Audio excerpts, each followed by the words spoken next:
Sahana Bhavatu Sahano Bhunaktu Saha Viryam Karavavai Tejasvinav Aditamastu Ma Vidvishavai.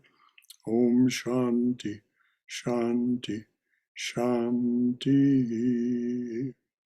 Om. May the Divine Being look over us lovingly as a mother and father. May the Divine Being support and nourish us as a mother and father. May we have the strength and skill to study together the art of spirituality. May no misunderstandings arise amongst us. Om, peace, peace, peace, and thy blessed beneficence be unto us and to all beloved beings everywhere. Well, namaste, everyone, and welcome to our Saturday noon reading and discussion of Patanjali's Yoga Sutras as presented to us by Swami Prabhavananda in his book written with Christopher Isherwood called How to Know God. As we can see from the title, it is a how-to guide to spiritual realization. And we're well along in the book, page 212, chapter 3, Sutra 53 is where we'll begin. But before we do that, is there anything at all that is left over from any previous session or anything else that you'd like to bring up in the way of a concern or question or any comment that you would like to make from your own wisdom or experience about this subject of God realization?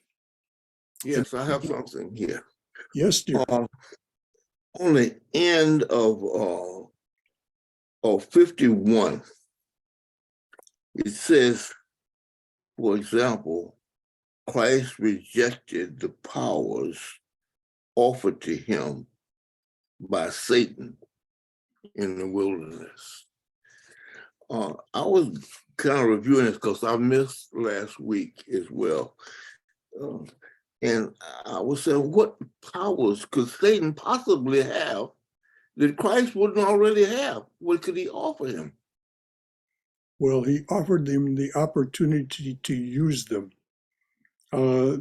He tempted him as the Buddha was tempted right at the very last.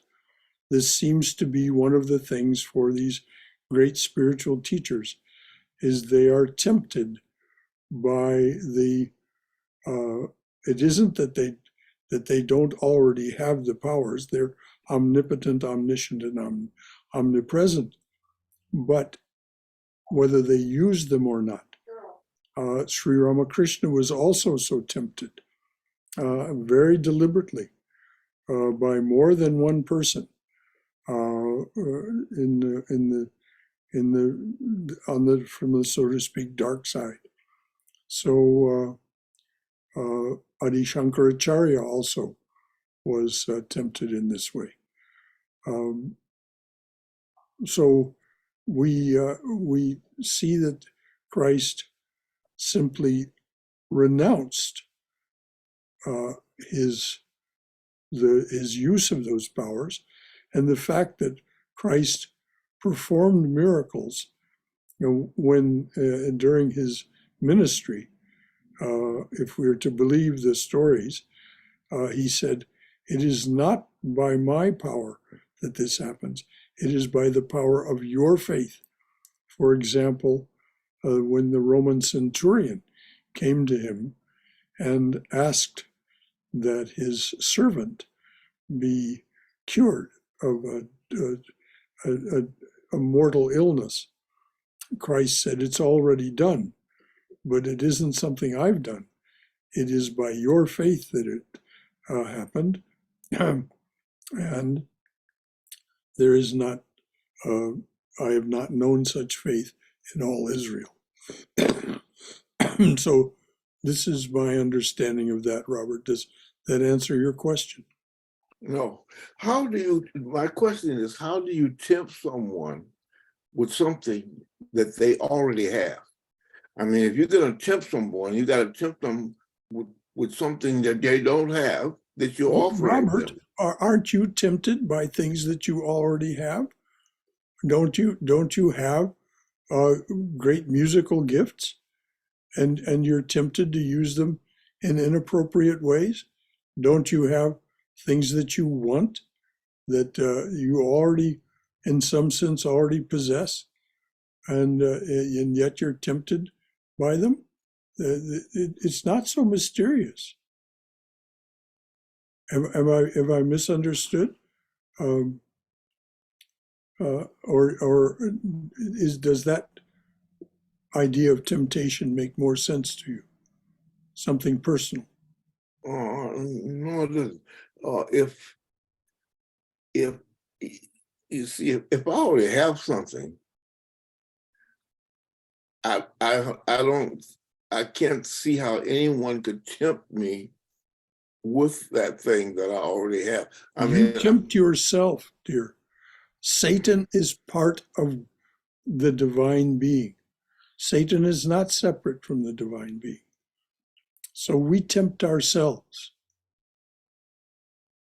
If you want to understand what I mean by Satan is part of the divine being, read the opening of the book of Job.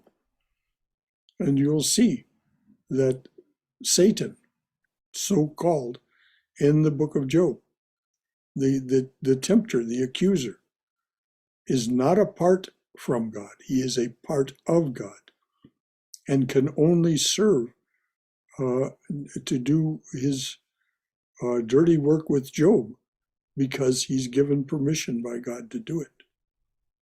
So it isn't okay. that somebody else Let tempts. me think about it for a while. I'll probably let it soak, give it time to soak in. Yeah, well, this is the result of a lot of rumination on my part. That's why I knew more about the wilderness and Jesus, Saint John the Baptist, and the book of Job and all that. So there's been considerable thought given to this over time. Is there anything else from anyone that pertains to what Robert asked? I have a comment, Brother Shankara. Yes. Temptations, I feel the temptations are tests for us, even for the sages.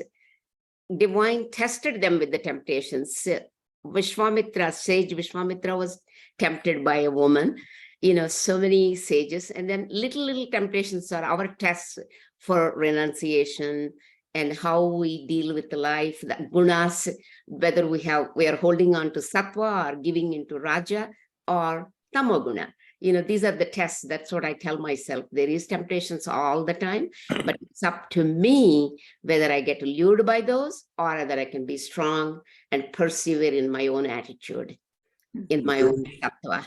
Very well said, dear. Very articulately put. Thank you, Brother Shankar. Yes, we tempt ourselves. We tempt, yes.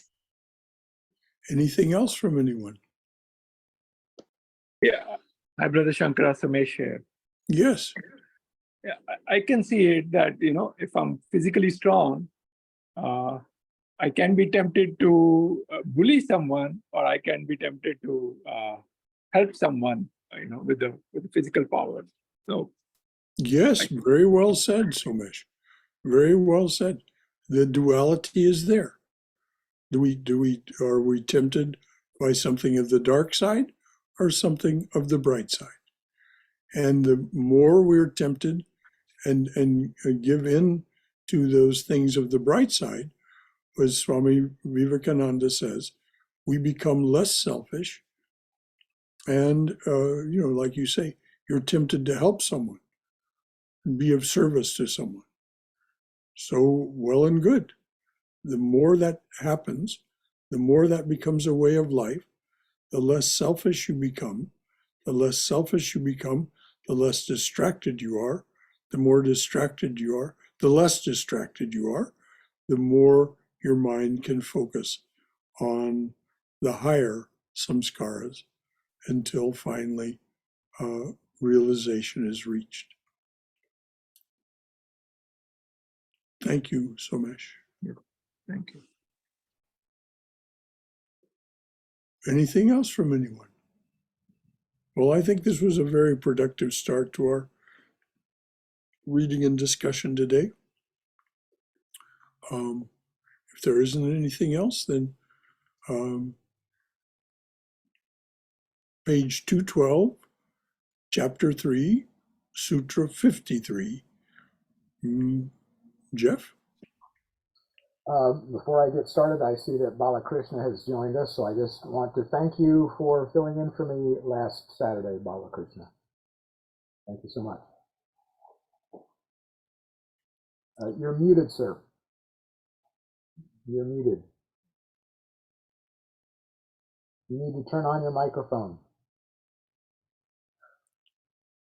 Okay, no, you don't have to thank me. It is all God's will. Things happen as they're supposed to. Thank you. Exactly right.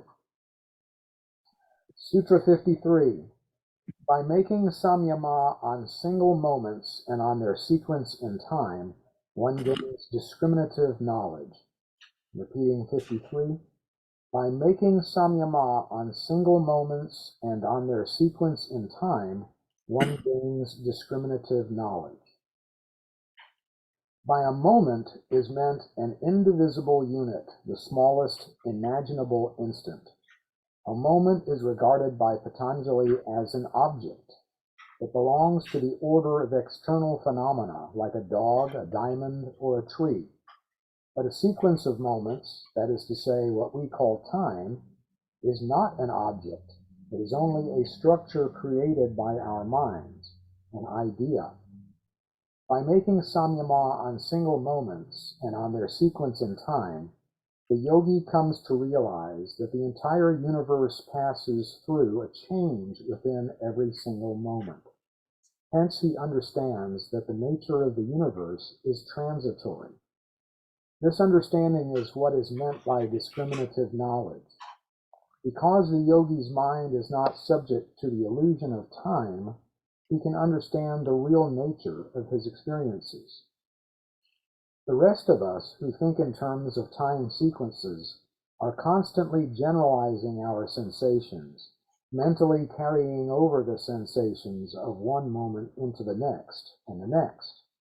We say, I was sad the whole afternoon, when in fact we were only sad at 2:15, 2:37, 3:01, and so forth. Thus, we not only deceive ourselves, but suffer much imaginary pain. There is a Zen Buddhist technique for enduring torture by breaking up the time sequence and concentrating only upon what is happening in each moment of the immediate present. In this way, suffering can be robbed of its continuity and made much more tolerable. For suffering is largely composed of our memory of past pain and our fear of repeated pain in the future. And this memory and this fear are dependent on our consciousness of a time sequence. And that concludes that very interesting commentary. Well, is there anything anyone would like to add? I strongly think this is one of the sutra we can follow and we can put it into practice and we could get the benefit. Excellent. That's exactly what is intended by both Patanjali and Swami Prabhavananda. That's exactly why they go to the trouble to formulate this and present it to us, so that we can use it in just the way that you discussed. Excellent. Thank you. You know, I use this kind of the same thing in Alcoholics Anonymous with newcomers, you know, and I try to point out to the fact to them right here, right now, in this moment, you're okay. And, you know, they have all these beliefs of, you know, of memories of the past and what they believe is going to happen in the future. That's not true. and I try to express to them that you're always, what time is it? It's always now. You're forever in the now. And right now, right here, you're okay. And if they can get that, that's a huge step. It takes a long time to get that, but yes, indeed. But you're presenting it to them and offering them that tremendous insight, Bhagavan Das, is exactly what they need, as you say, so that they can no longer nurture those resentments of the past or their fear of the future.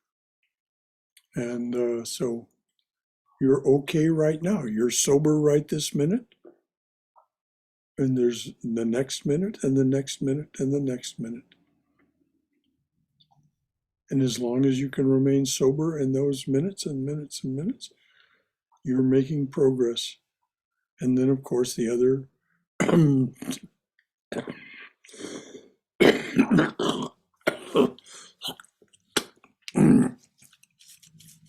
the other steps of the 12-step program are there.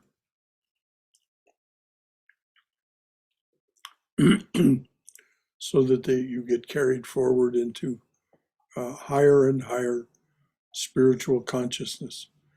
Alcoholics Anonymous is a truly genius application of applied spirituality in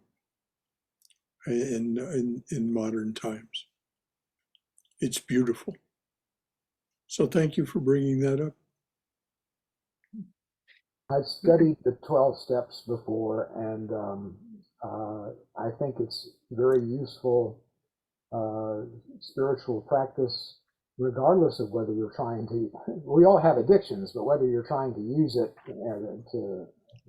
for alcoholism or for any other addiction, I think it's beautiful stuff regardless. Yes, I agree.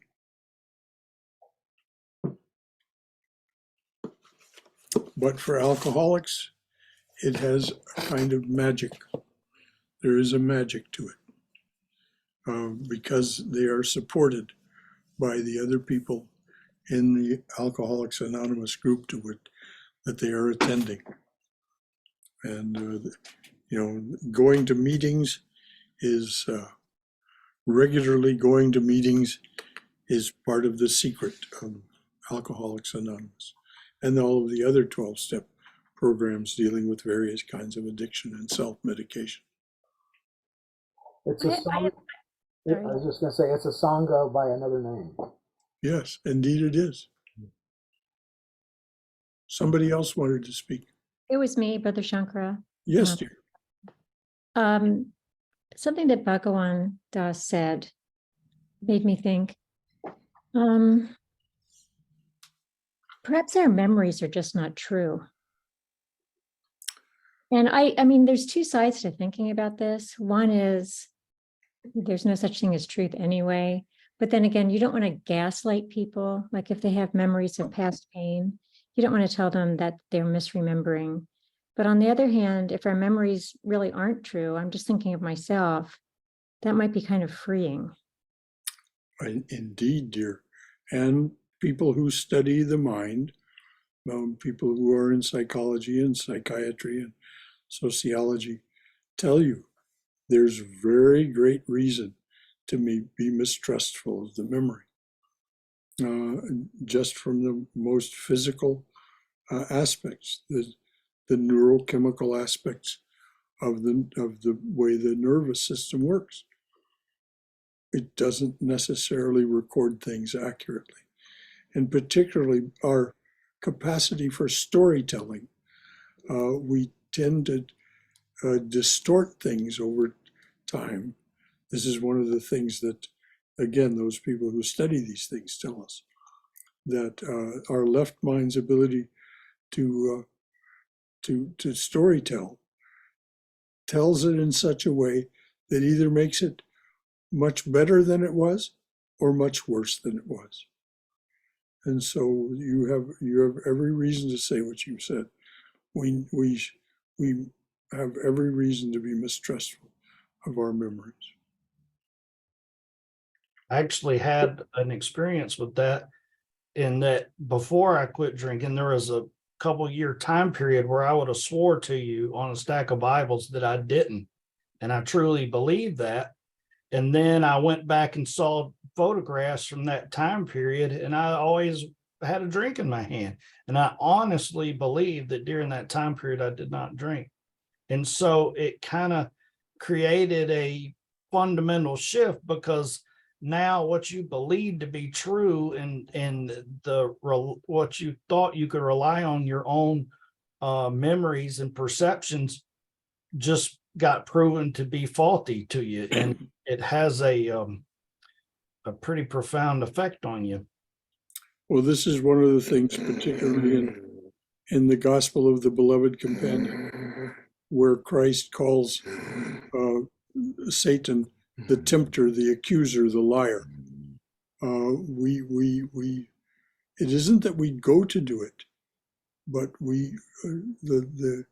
that aspect of ourselves, because we are the divine being, that aspect of the divine being, that tempter, that accuser, that liar, will deceive us. It is part of the reason that we sustain this embodiment. Brother Shankar, I just shared my experience. So I was doing an exercise. How did I become, who I am now? And I realized, like, when I was, I think, 12 or 13-year-old, my friend would get his pocket money, and my dad would never give me pocket. He'll say, whatever you want to buy, you tell me, I'll buy it for you, but never give me. So I remember going to a shop where my friend had money, and he bought like fruit salad, and I didn't have money to buy.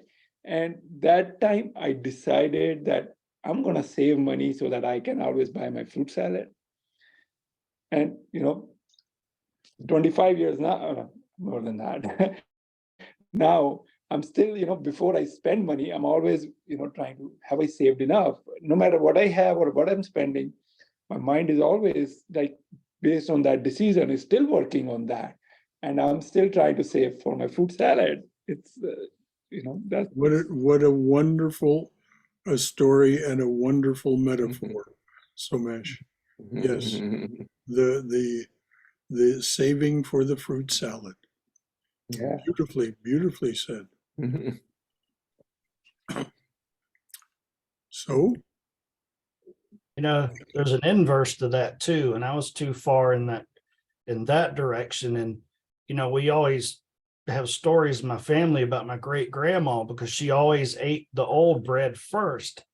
And so then my grandma, and I'll point it out, like, she ate stale bread her entire life, and when I lived in Beijing and stuff, I brought back, I would bring back tea, because I was a tea snob in those days, and some of it was quite expensive and very high end. And I would save it for so long that it would lose its, peak. aroma. And I would kick myself, like, well, why didn't I drink it when it was at its best? And, and I would go too far the other way. So I always had stale tea, and we had stale bread. ah, yes. Again, a lovely metaphor. Mm-hmm. So we not only remember the memories, and then we make it mean something, and that's what lasts with us. That's exactly what this sutra we just read is all about. We make it mean something, and it doesn't mean anything. The moments are totally disconnected from one another. This is what the Buddha said. Why are you thinking about who you were or who you're going to be? You're not the person that you were a moment ago. And he meant that right down to the ground. You are constantly changing. The universe, the nature of the universe is change. And it is this discriminative knowledge that allows us to understand that it's always changing, always changing, always changing. And if we hold on to something of the past or cast our mind into the future, hopeless condition, we're simply distracting ourselves from the knowledge that is available to us right in the moment. But there I want to share a story with you guys. There's some things that don't, well, they change very slowly, I guess, if we can say they don't change. But when I guess I was about 3 or 4 years old, and I had gone shopping with my mother. And we went into McCrory's. And in McCrory's, I was raised up in South Carolina, in the South. So in McCrory's at that time, they had the lunch counters. And I pulled my hand away from my mother. I ran, I jumped on the stool on the lunch counter. And she came over and she took me down from there. She said, "Come get off." So I said, "Why, Mama? Why?" So I noticed everybody was looking at us. She said, "I'll tell you when we get home." You know, but by the time we got home, I had forgotten all about it. So she never really told me. But it's been a lot of years, and that still has not changed completely. It's changed in a way that Well, that's the thing about these samskaras. it's changed in a way that's not honest. They don't really change that much. The samskaras don't really change that much. That's why they persist and continue to influence our way of thinking, and therefore our way of speaking and acting in the moment, until finally we understand their nature and the fact that they are a kind of fabrication of our mind, a mental impression from long, long ago. We all have these strange and even eerie memories of being very young. And so, yes, thank you, Robert. What an interesting story, and I'm sure your mother had something important to tell you. But as you said, by the time you got home, both of you had forgotten all about her, at least you had. So she didn't have to tell you what it was that would have been probably embarrassing to say.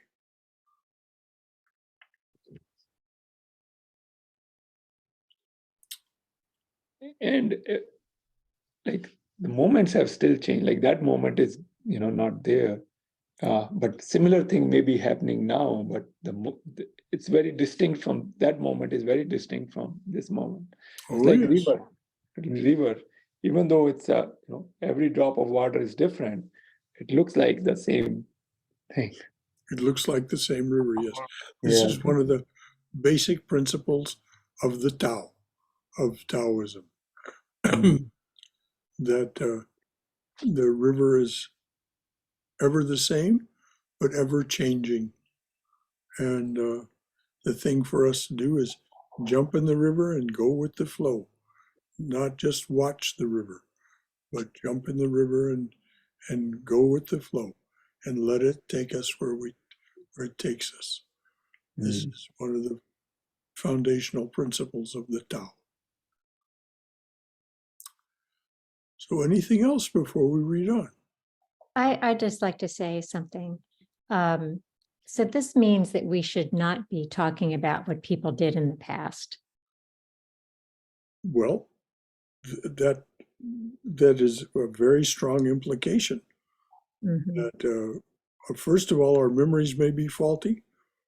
We probably misunderstood what they were doing and what they were saying to start with, because we don't know very much. So I would agree with you, Janaki. Yes, we should not be ruminating, brooding on what people did in the past, good, bad, or indifferent. Or telling stories about it. Well, you know, Particularly if you're mad about it. well, we tell stories because the fabric of our existence is made of these stories. If we just are in this very moment now, there is no story. So yes and no to what you said.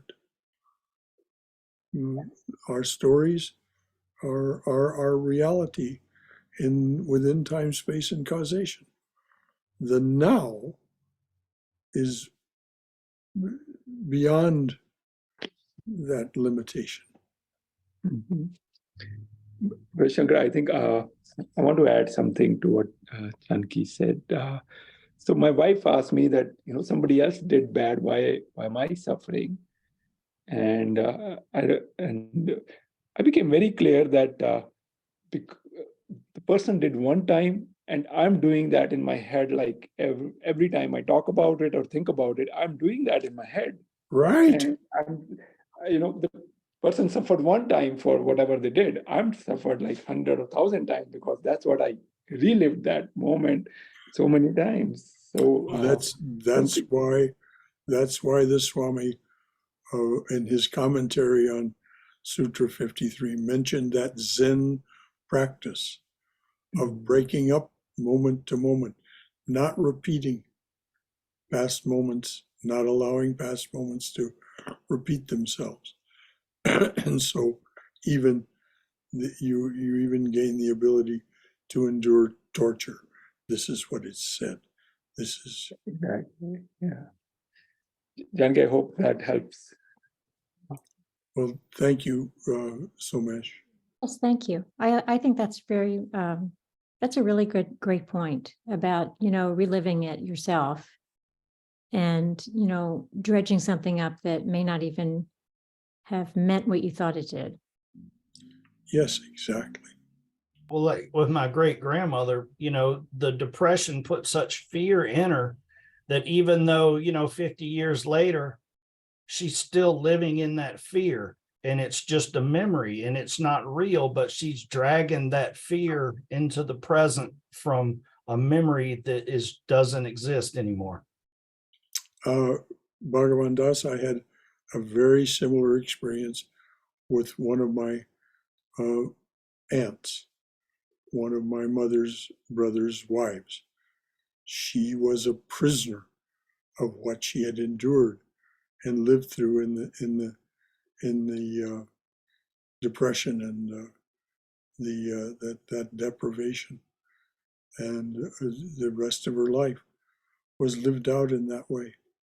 And it was very difficult to be with her in some ways because she just was, as I say, a prisoner of what had happened all those years ago. Thank you. But when you think about those moments, you actually re-experience them, and there's no way of erasing them from your mind. No. That's why they're called samskaras.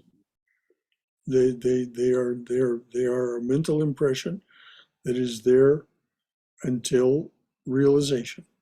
It is only realization that finally burns them to ashes. So yes, you're absolutely right. And of course, this is for those of you who are familiar with the great writers. Great writers could not write what they write if they didn't have these extremely retentive and detailed memories so that they could create the fabric of their fiction from these memories. This is a personal experience of mine because my late wife was a very successful writer of fiction. So I knew just exactly how much she treasured memory and all of those things that she had learned, particularly as a little girl.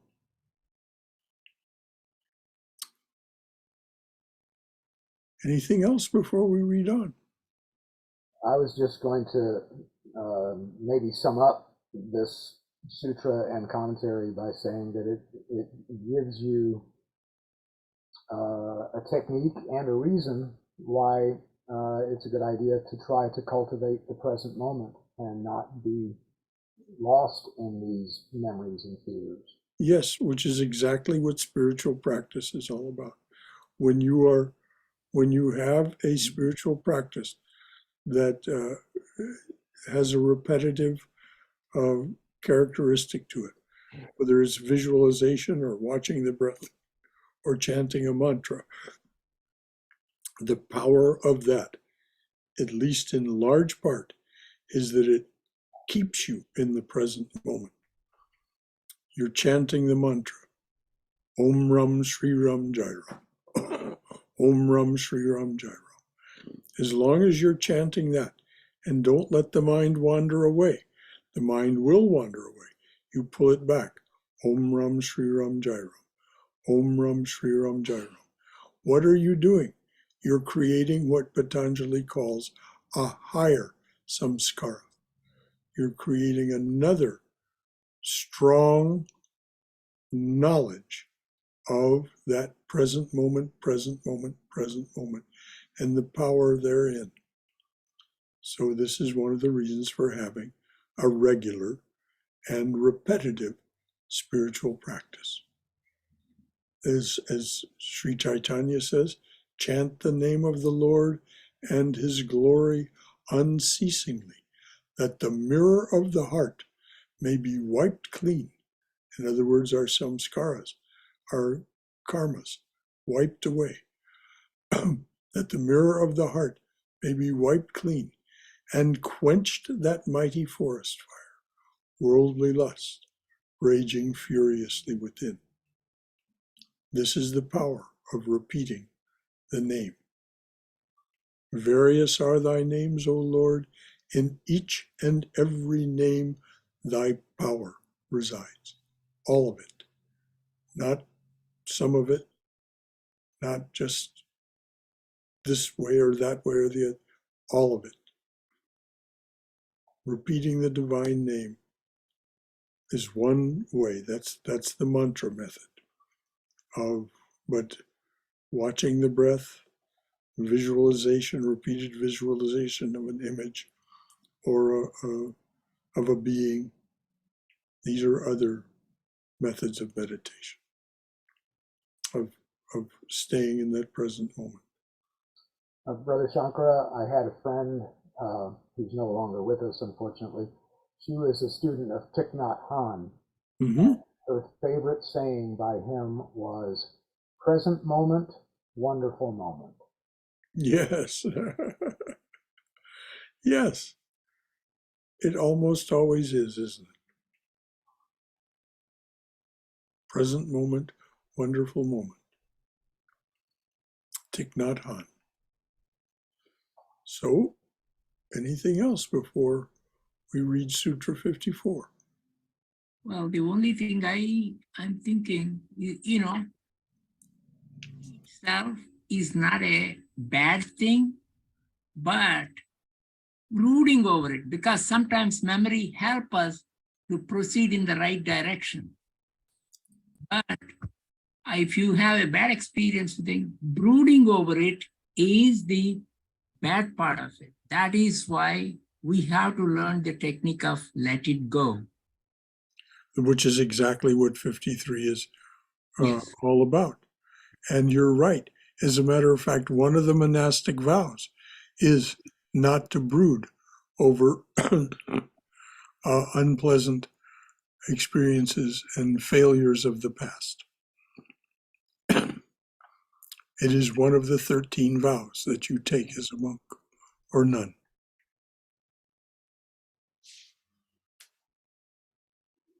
But the rest of us can go ahead and brood, right? Of course. It's what we call unnecessary roughness. Well, you can brood as you please. You can brood or you can breathe. Breathe in the moment will help you not brood about the past. Brother Shankara, are those 13 vows publicly available, or are they top secret? Let's talk about that privately, dear. Okay, Don't brood over them, Jeff. I won't.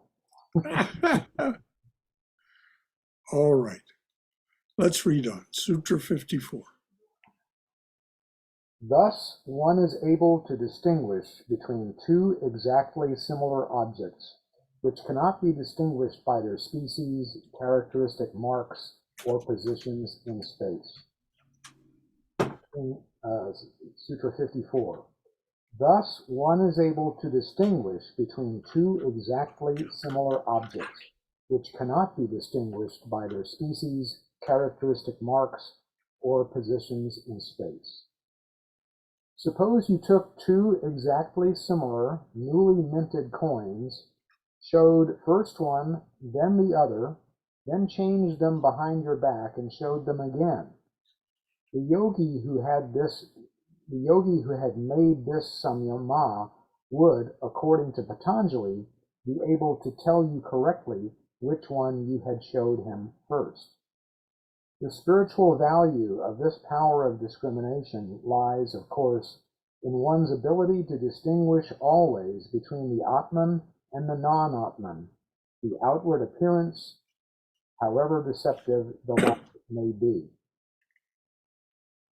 And that concludes the commentary. Okay, please read it again and the commentary. I think this is, again, very pregnant. Okay. Sutra 54. Thus, one is able to distinguish between two exactly similar objects, which cannot be distinguished by their species, characteristic marks, or positions in space. Suppose you took two exactly similar, newly minted coins, showed first one, then the other, then changed them behind your back and showed them again. The yogi who had made this samyama would, according to Patanjali, be able to tell you correctly which one you had showed him first. The spiritual value of this power of discrimination lies, of course, in one's ability to distinguish always between the Atman and the non-Atman, the outward appearance, how deceptive the latter may be. So that last sentence, of course, the spiritual value of this is the ability to distinguish between the real and the unreal. Because they look the same on the surface. It is only when we turn away from the surface and turn within and begin to seek, believe in, and stick with the Atman. We become relentless in our, as Christ said, seek ye first the kingdom of God, and all else shall be added unto you. And so this is what we're doing when we turn within and we use our spiritual practice and our everyday spiritual practice to more and more become aware of the witness self, Saguna Atman, and the fact that that is the reality. And of course, it is both within and beyond time, space, and causation. It is infinite, eternal, and changeless. So of course, it's within time, space, and causation, but also beyond it. But those are just words until we have some real knowledge.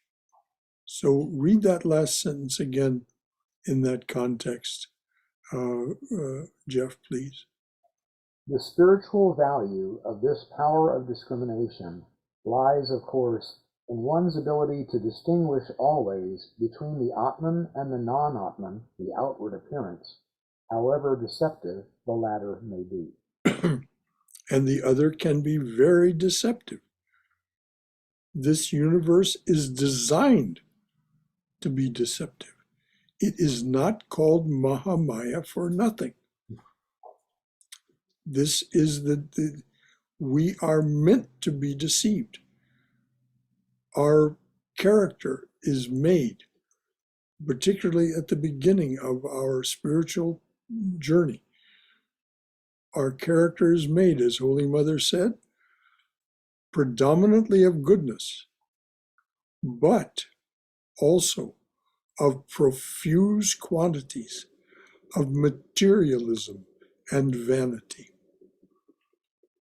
And so these two, the concealing power of tamas, the materialism, and the projecting power of rajas, those two things will create a reality for us that is so convincing.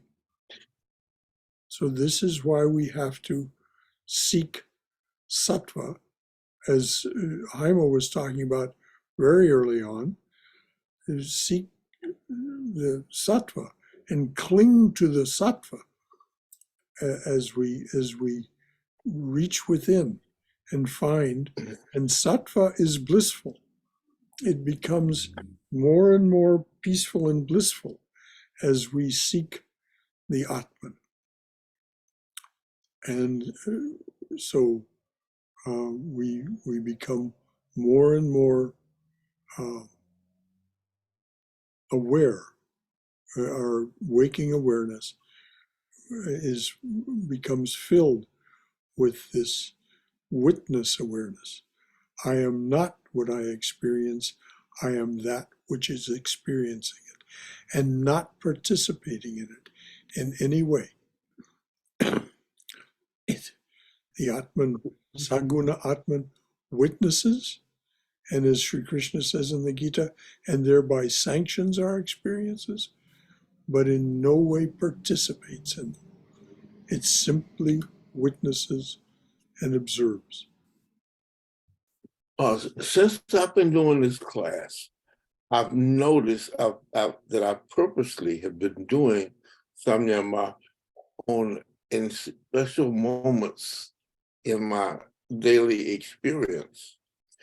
And after consciously doing it for a while, I realized that I've been doing it all along, but unconsciously. Ah, yes, dear.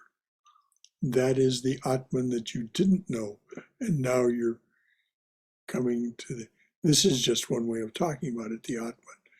But how beautifully you said that, and how wonderfully you've been doing this, that you've been making samyama on these moments. Well said, well done. And Jeff, it works great with playing a phrase on the piano, to play it over and over and over and over, and you get a completely different understanding of that phrase. Yes, this is why. Oh, Cindy's here now. Hi, Cindy. I just want to say amen, Robert. Well, good. Amen, amen, amen. Yes. How are we doing for time? We've got about 12 minutes, and it might time out perfectly because we have 2 more sutras and commentaries, and they're all fairly short. Okay. Well, and that let wraps us up. And let us plunge on. That wraps up the chapter. So. Okay. And we'll be relieved when we get into chapter 4. I'll guarantee you. The chapter 4 is a whole other experience.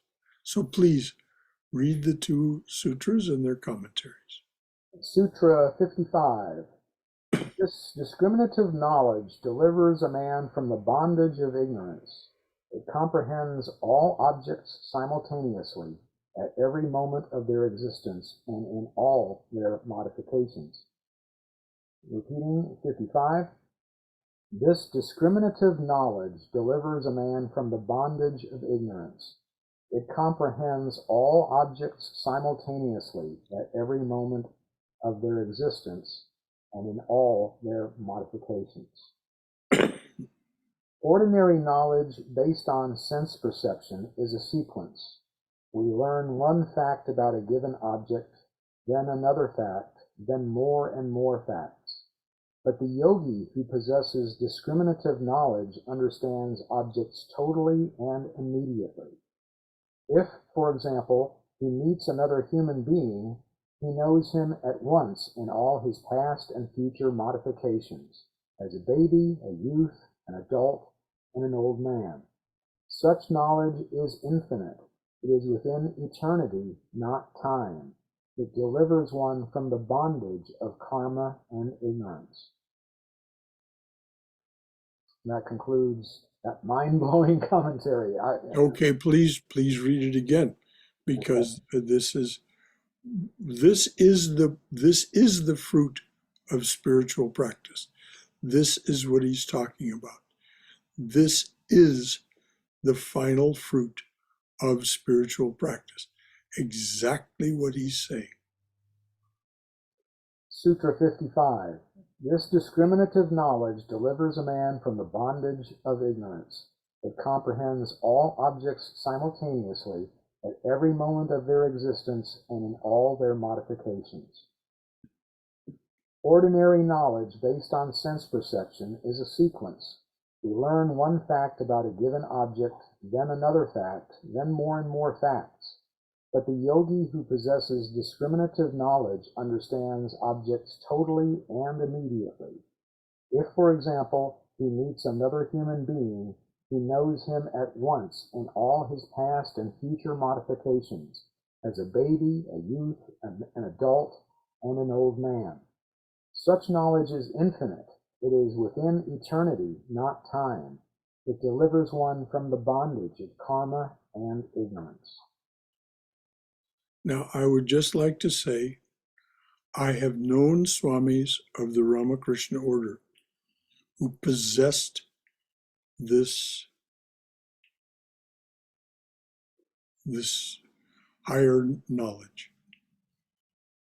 If anybody wants to talk to me about it privately, I'll tell you about a Swami named Asaktananda, who was someone that I knew in the 1970s before he went back to India.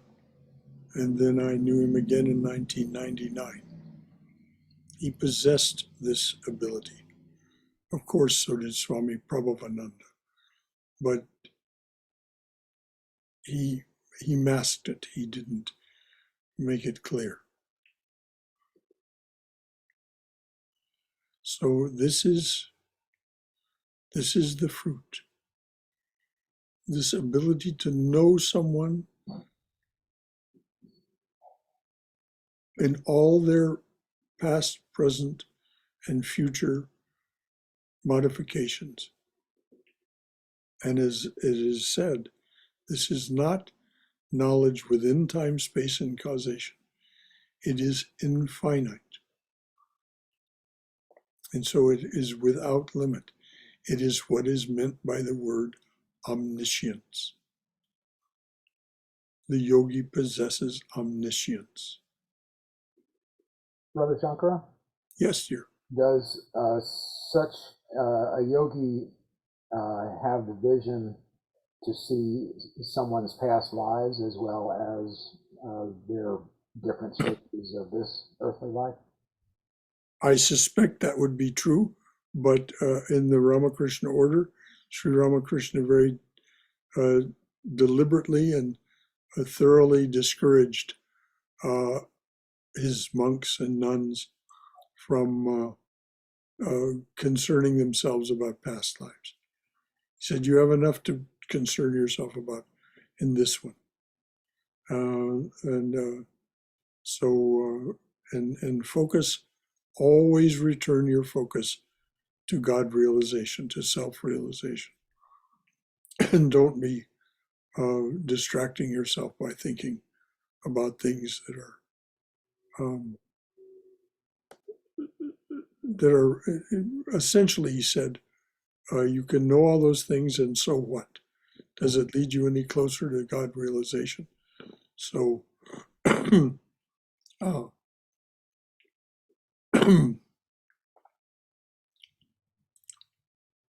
yes, the answer to your question would be yes, they would have that knowledge, but in the case of at least those that I've known, they would not use it.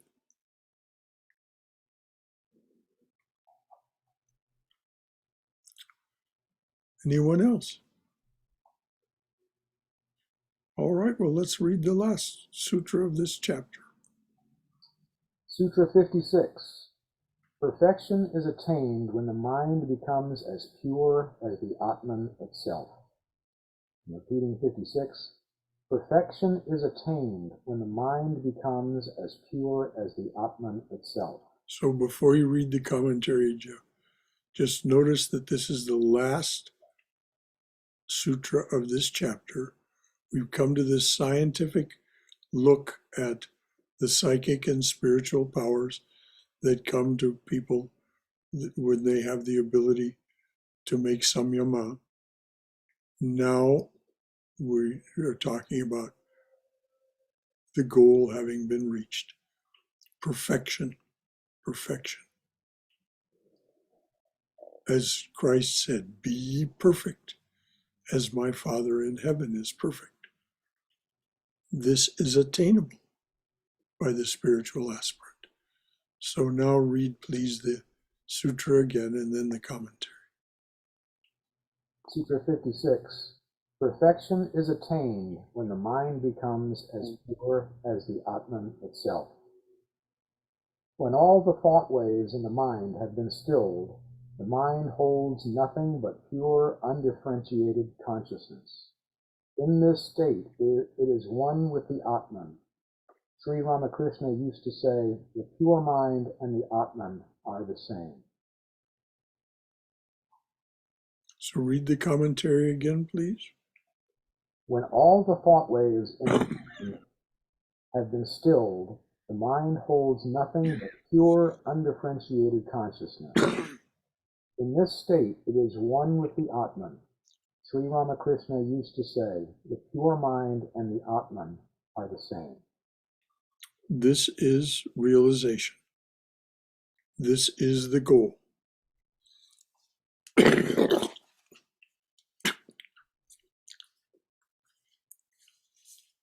So any comments, concerns, or questions from Yes, anyone? I have one. Yes, I've dealt with perfection, and I've discovered that perfection is a temporary experience. Temporary because what is perfect one moment is imperfect the next moment because of the evolution in, the inside of time space. Because if you did something simple like you drew a line and you saw this line and it appeared to be perfect, if you scrutinize that line enough, you will see the imperfection in it. Or if you did it enough times, you would recognize the imperfection in it. So what's perfect in one moment,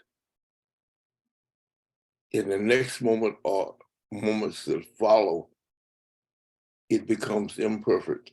And to compete with that line, you have to, someone else or you have to start all over again.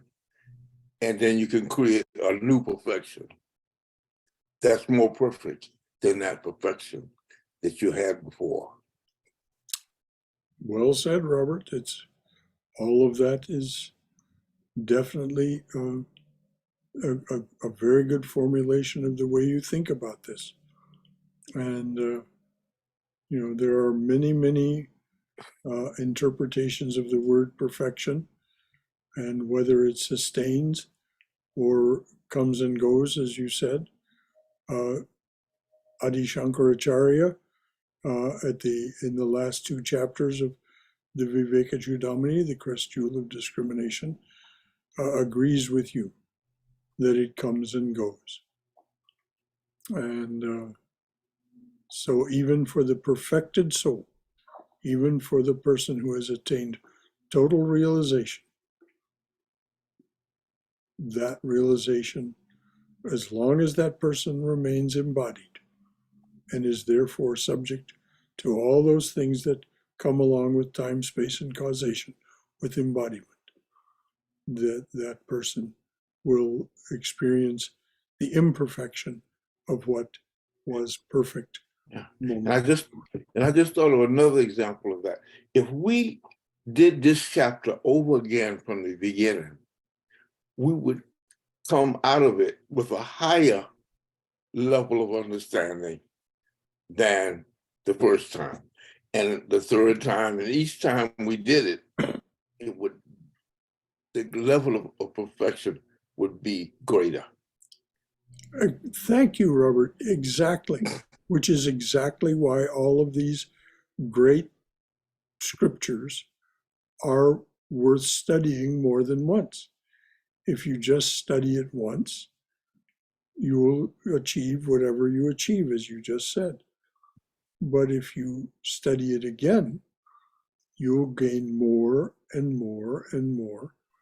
Why? Not because the contents of what you're studying has changed, it is because you have changed.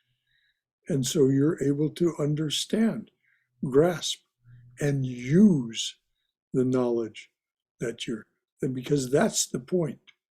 It isn't just to have the knowledge, it is to use the knowledge. As Sri Krishna says in the Gita, this is the field of action. This is the field of doing, learning by doing. And so this is why Patanjali says at the very beginning, if you want to get started on this, here are some things you should do. And then he gives you the yamas and niyamas. And it isn't like you ever stop practicing the yamas and niyamas. I was just talking with someone this morning about this fact that Swami Yogeshananda, the great Swami who founded this center and created the momentum that continues to carry it forward, he practiced the yamas and niyamas of Patanjali relentlessly as long as anyone here knew him. And there were people who knew him very well. For example, Jerry Brunner. And so, this is what we understand, is that you don't just read and discuss and think about these things once. You make use of them. Anything else from anyone? I was just I'm sorry, go ahead, Bhagavan Das. I was just going to say, when you said that, I immediately thought about the instructions that the Swami gave me to practice every day, Mm-hmm. how I'm constantly realizing a newer perfection in it. Yes, precisely. Because it was delivered to you by the eternal teacher himself. Sarvadevananda has become a face of the eternal teacher. And so the perfection of what he's given you will continue to reveal itself, and as will the inherent power, perfection, and revelatory mantra. The mantra is revelatory. So yes, exactly. Thank you. Anything else? I was going to say that when Robert made his comment about we can read through this now and get more out of it, I was thinking about the fact that the last couple of sutras taught us how to study better, how to make samyama on each sutra that we study. So if we keep reading it, we're going to just get better and better. And notice that it said complete stilling of the thought waves of the mind, which is the aim of yoga. It is the stilling of the thought waves of the mind. That's Sutra number 1, chapter 1. So as you said, if we went back and started right at the beginning, we would understand now far better. But we have yet another chapter, which is very, very, very gratifying, satisfying, and inspiring. It inspires us to spiritual practice. So chapter 4 will begin next week. Anything else from anyone before we sign off? I have one comment, Brother Shankara. It's about this perfection is, my interpretation is contentment. That's what I think. No matter what comes at you, you will be contented. You will be able to treat good and evil the same, equanimity and forbearance. And one of the judges or somebody in Gwinnett County, Miss Uma Mazmudar's friend, put a note on the Facebook I was reading. I forgot her name. I'll find out. She said that you hate me or you like me. I will, no matter what, I will keep shining anyway. Well, That's called perfection, I think. exactly. Keep on Well, shining. This attitude and this way of life will certainly lead to perfection. And as you said, santosha is just one of the contentment Yes, is one of the expressions of perfection. exactly. Not One- like, yeah, it's not that world is going to be perfect or I'm going to be perfect, but it's the contentment that comes into our hearts and our consciousness, whatever. That's what, Wonderfully said, dear. that's what it is. Thank you. Thank you so much. Wonderful discussion today. Yes, I think so. This is exactly what's meant by a class. Mhm. This is not about lecturing. This is not about, this is about sharing with one another our understanding of what it is that we're studying. This is studying the art of spirituality together, and it is glorious.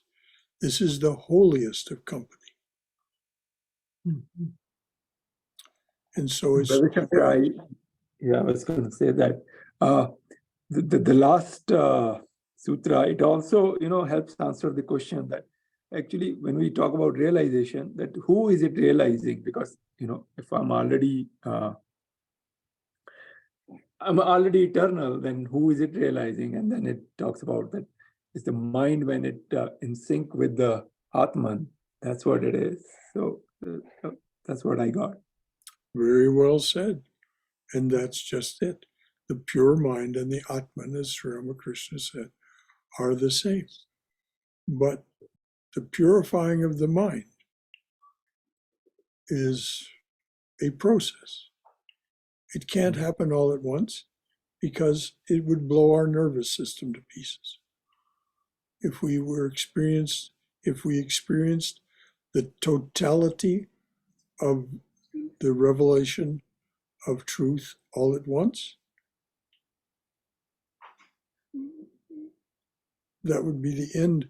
It wouldn't necessarily mean the end of our embodiment, but it would certainly mean the end of our ability to make any spiritual progress, because it would just shatter the nervous system. This is one of the things that Patanjali and the other yogis warn about. Be careful, be careful. Don't pick up a cross too heavy to bear. So anything else from anyone? Thank you so much as always. All right, dears. To tomorrow morning's talk, which will be in the chapel as well as on Zoom, is what is a Bhakta's prayer? We're in the second week of June studying Bhakti Yoga, and the subject tomorrow morning is what is a Bhakta's prayer? And so that's what we'll talk about in the morning. I hope you join us. And in the meantime, May you be well and in, bright spirits. You and yours and all that you care about. May all that be well and in, bright spirits. Jai Shri Guru Maharaj Ji Ki Jai. Durga, Durga, Durga.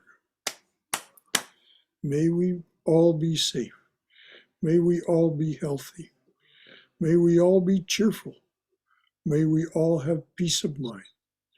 And may we all be secure in the knowledge that we go forward in the loving and protective embrace of the Divine Being as our mother and father. Om Hari Om, Om Hari Om Tat Sat. Oh, dearly beloved, make it so. Om Asato Ma Sat Kamaya, Tamaso Ma Jyotirgamaya, Mrityor Ma Amrutangamaya, Abir Abir Moiti. Oh, dearly beloved, lead us from the unreal to the real. Lead us from this realm of endless noise and relentless delusion to thine abode of silence, serenity, clarity, and peace. Lead us from darkness to light. Lead us from darkness and ignorance to the brilliance of thy wisdom and love. Lead us from death to immortality. Light us through and through. Light us through and through with thy everlasting, shining presence. Hari Om Tat Sat. Dearly beloved, make it so.